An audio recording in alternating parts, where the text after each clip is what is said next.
Hello friends, स्वागत है आपका विकेट विजन में। और ये क्लास 7 के लिए इंपॉर्टेंट वीडियो है, खास करके सोशल साइंस जिनका एग्जाम होगा जब।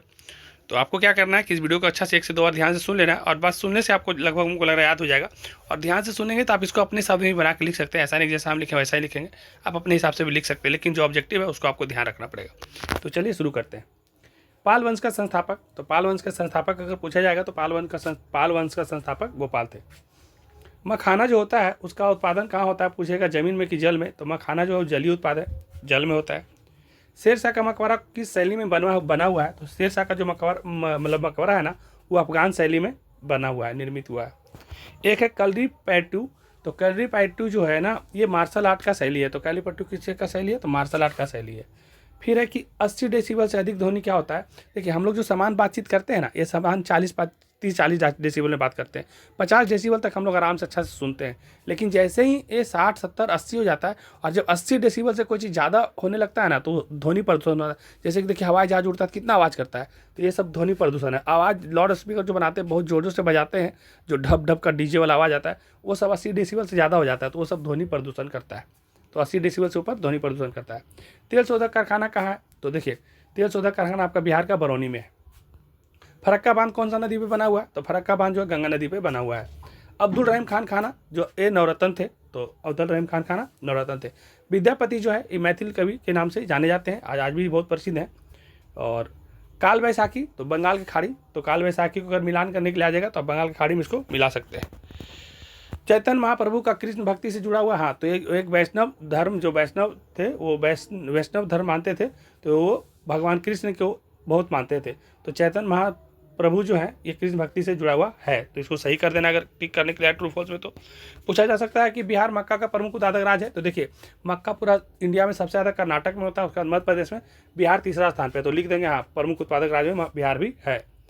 अकबर ने जजिया कर कब समाप्त किया है, तो देखिए अकबर ने जजिया कर 1564 में समाप्त किया है। अगर 1564 नहीं लिखे, अगर 1556 लिख दे तो 1556 में वो बना था। तो आप इतना ध्यान रखिएगा कि 1556 जैसे ही आएगा, 1556 में अकबर ने समाप्त किया जजिया कर, तो उसको कर देंगे गलत, नहीं, 1564 में जजिया कर को समाप्त किया गया है। अकबर ने 1556 में जजिया कर समाप्त नहीं किया है, 1564 में किया है। जैसलमेर में रेगिस्तान सफारी का आयोजन किया जाता है, तो बोला हाँ जैसलमेर में रेगिस्तान सफारी का आयोजन किया जाता है, सही है। रेन गेज से पवन की दिशा मापी जाती है, बिल्कुल नहीं। रेन गेज यानी रेन मतलब वर्षा, तो वर्षा मापी ना, रेन गेज वर्षा मापी है, वर्षा कितना मिलीमीटर वही सब नापते हैं, तो रेन गेज से वर्षा नापेंगे ना, पवन का दिशा नापेंगे नहीं, गलत कर देंगे। फिर आ सकता है क्वेश्चन कि मनसबदारी प्रथा क्या है, तो आप इसको अच्छा से 1-2 बार सुन लीजिएगा और लिख लीजिएगा। तो लिखिएगा कि मनसबदारी प्रथा मुगल काल के अकबर द्वारा 1575 में शुरू की गई एक प्रशासनिक और सैन्य प्रणाली थी। मनसब एक अरबी शब्द है जिसका अर्थ है पद या रैंक, आप किस पोस्ट पे हैं, किस रैंक पे हैं। यह प्रणाली मुगल साम्राज्य में अधिकारियों के पद, कर्तव्य और वेतन को निर्धारित करती थी।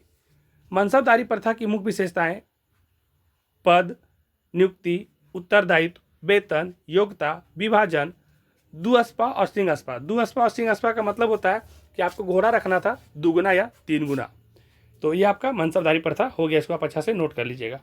उसके बाद केरल के बारे में पूछा जा सकता है कि केरल को पर्यटक स्थल के रूप में क्यों पसंद किया जाता है, केरल को इतना हॉटस्पॉट के बारे में क्यों बोला जाता है।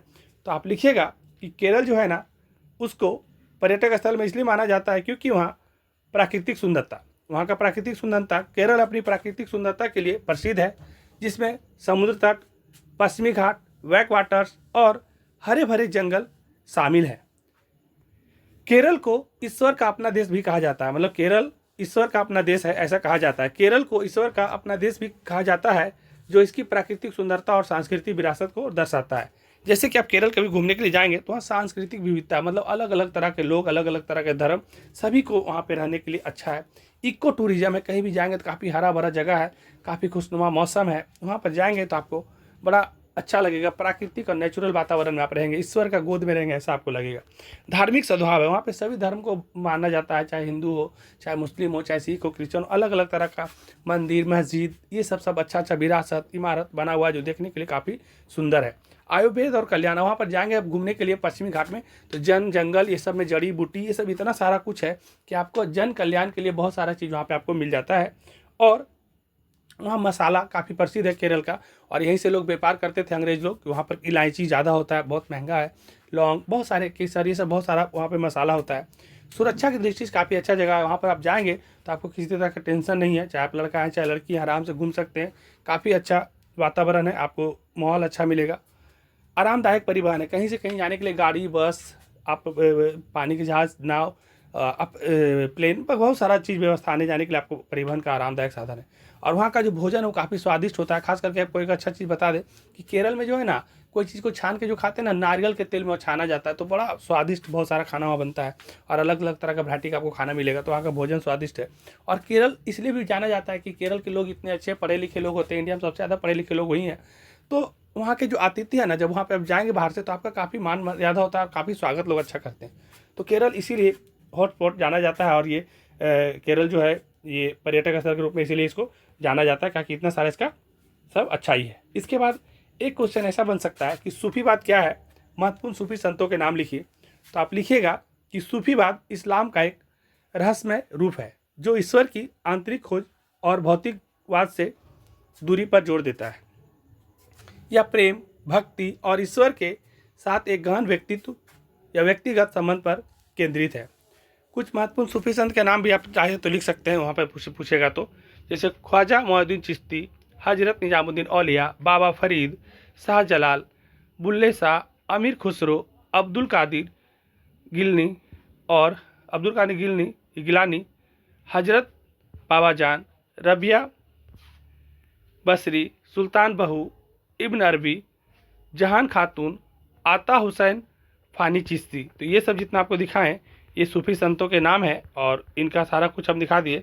अब आप लोग जो भी क्लास 7 सोशल साइंस के इस वीडियो को देख रहे हैं, इसको 1 से 2 बार आप सुनिए, और ऊपर से करके लास्ट तक में इसको अच्छा से आप नोट भी कर लीजिए। और आप सभी से एक चीज़ और ही कहना है कि आपका और क्या क्या सब्जेक्ट में क्या क्या टॉपिक बचा हुआ है आप बोल दीजिएगा। अभी हम मधुबनी आ नहीं रहे, तो अभी हम आउट ऑफ स्टेशन ही रहेंगे। तो आप लोग का जो भी टॉपिक बचेगा आप कमेंट कर दीजिएगा, और अच्छा लगेगा तो लाइक करिए, और सब्सक्राइबर को जल्दी जल्दी 1000 करिए, ताकि लाइव क्लास और स्मार्ट बोर्ड से जुड़ सके। तो ठीक है, अब ज़्यादा लंबा करेंगे नहीं, अब टाइम हो चुका है मेरा। आज के लिए लास्ट वीडियो है, इसके बाद आप लोग का जो भी सब्जेक्ट बचेगा उसको कमेंट करिएगा। जिस भी सब्जेक्ट जो भी क्लास में है सबका वीडियो लगभग कंप्लीट कर दिए हैं, कुछ कुछ बचा हुआ है। आपको क्या करना है कि BK to Z में जाना है, और BK to Z जब आप सुन रहे हैं तो आपको फोटो के पास छुएंगे तो प्लेलिस्ट दिखेगा, प्लेलिस्ट में जाइएगा। तो आपका जिस दिन जिस सब्जेक्ट का एग्जाम रहेगा उससे एक दिन पहले आप जाकर के देख लीजिएगा, सारा का लगभग बना दिए। कुछ कुछ जो नहीं बना होगा तो आप एक और कमेंट करिएगा तो उसका भी बना देंगे। ठीक है, इस वीडियो को समाप्त करें, धन्यवाद। अच्छा लगे तो लाइक करिए, और बाकी जो सब्सक्राइब नहीं किए वो एक बार सब्सक्राइब कर लीजिए। धन्यवाद। और एक चीज़ क्या कहना था, भूल गए हैं। 17 तारीख को आप लोग का एग्ज़ाम है, किस सब्जेक्ट का है, 17 तारीख और 18 तारीख। उसके बाद आपका एक दिन 2 सब्जेक्ट का एग्ज़ाम है, 19 तारीख वाला, एक बार उसको कंफर्म कर दीजिएगा। ठीक है।